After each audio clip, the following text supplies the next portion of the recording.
ನಾಡಿನ ಸಮಸ್ತ ಜನತೆಗೆ ಹನುಮ ಜಯಂತಿಯ ಶುಭಾಶಯಗಳು. ಶುಭ ಕೋರುವವರು ಟಿ ರಾಮಪ್ಪ, ಅಂದೇನಹಳ್ಳಿ ಗ್ರಾಮ ಪಂಚಾಯಿತಿ ಅಧ್ಯಕ್ಷರು ಹಾಗೂ ಸೊಳ್ಳೆಪುರ ಕೋಟಿಗಾನಹಳ್ಳಿ ಸದಸ್ಯರು, ಆನೇಕಲ್ ತಾಲೂಕಾ, ಬೆಂಗಳೂರು.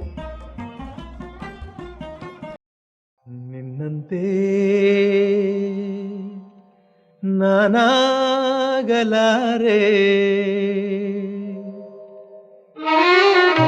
ನಿನ್ನಂತೆ ನಾನಾಗಲಾರೆ, ಏನು ಮಾಡಲಿ ಹನುಮ, ನಿನ್ನಂತೆ ನಾನಾಗಲಾರೆ, ಏನು ಮಾಡಲಿ ಹನುಮ, ನಿನ್ನಂತಾಗದೆ ನನ್ನವನಾಗನೆ, ನಿನ್ನ ಪ್ರಭು ಶ್ರೀರಾಮ, ನಿನ್ನ ಪ್ರಭು ಶ್ರೀರಾಮ, ನಿನ್ನ ಪ್ರಭು ಶ್ರೀರಾಮ, ನಿನ್ನ ಪ್ರಭು ಶ್ರೀರಾಮ.